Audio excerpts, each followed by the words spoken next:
Good ideas don't necessarily come to these guys in the middle of the night. Sometimes they need a little inspiration, something from the outside world. You know, kind of a cool way it all went down. Obviously, we'd known Ryan. They were out riding one day and they seen the door open. And they swung in just to say hi. And Ryan was actually in the market to buy a bike, and he had gone and tried out a bunch of different bikes. You see, Ryan, he needs something special.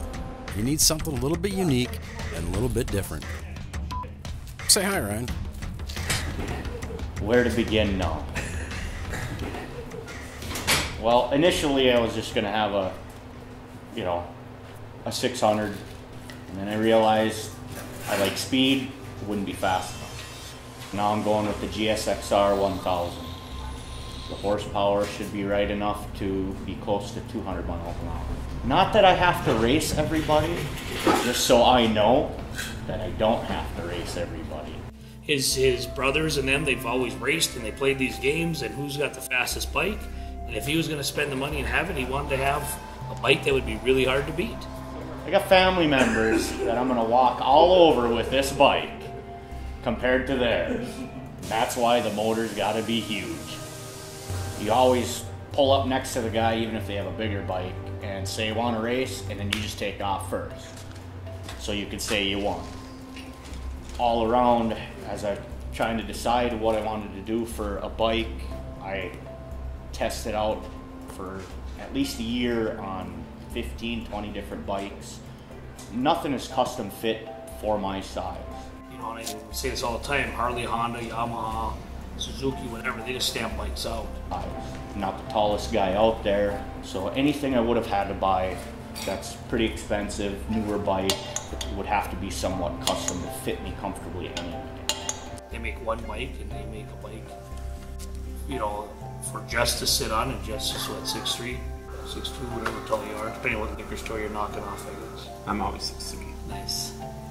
Even when you're sitting down. At least.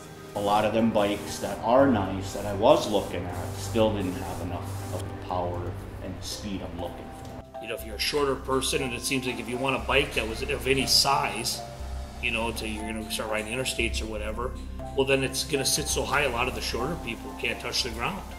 And as I found out about it, talking with them, I realized I could have the power, the speed, and the look custom built for me. Just to make it comfortable, safer, and whatever, to have a bike custom built, for you. And I think by doing that, it makes us completely different than the guys that are building custom bikes. Back in 2010, I had spinal surgery.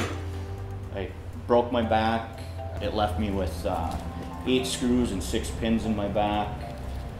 At one point, not knowing if I would ever be able to ride motorcycle again, let alone walk normal or have any kind of a normal, what I was used to my normal life. As health got better, strengthened up, decided to try out, ride motorcycle again. A dream I never want to give up. So on the medical side of it, when I'm looking at getting a motorcycle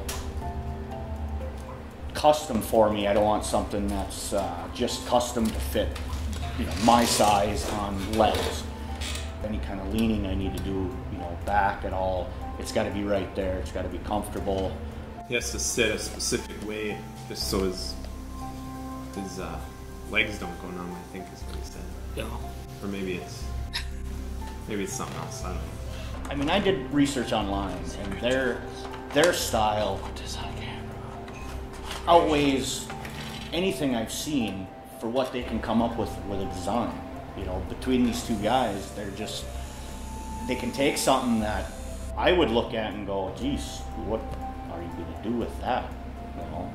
Like nothing in my head. And then 2-3 days later, it's an amazing piece of artwork, no matter what they make. So they can, you heard the term, you can't polish a turd. These guys could. No, seriously, they can. They can. But anyway. Unless I drink beer. It's kind of spraying through screen. sprays. Yeah.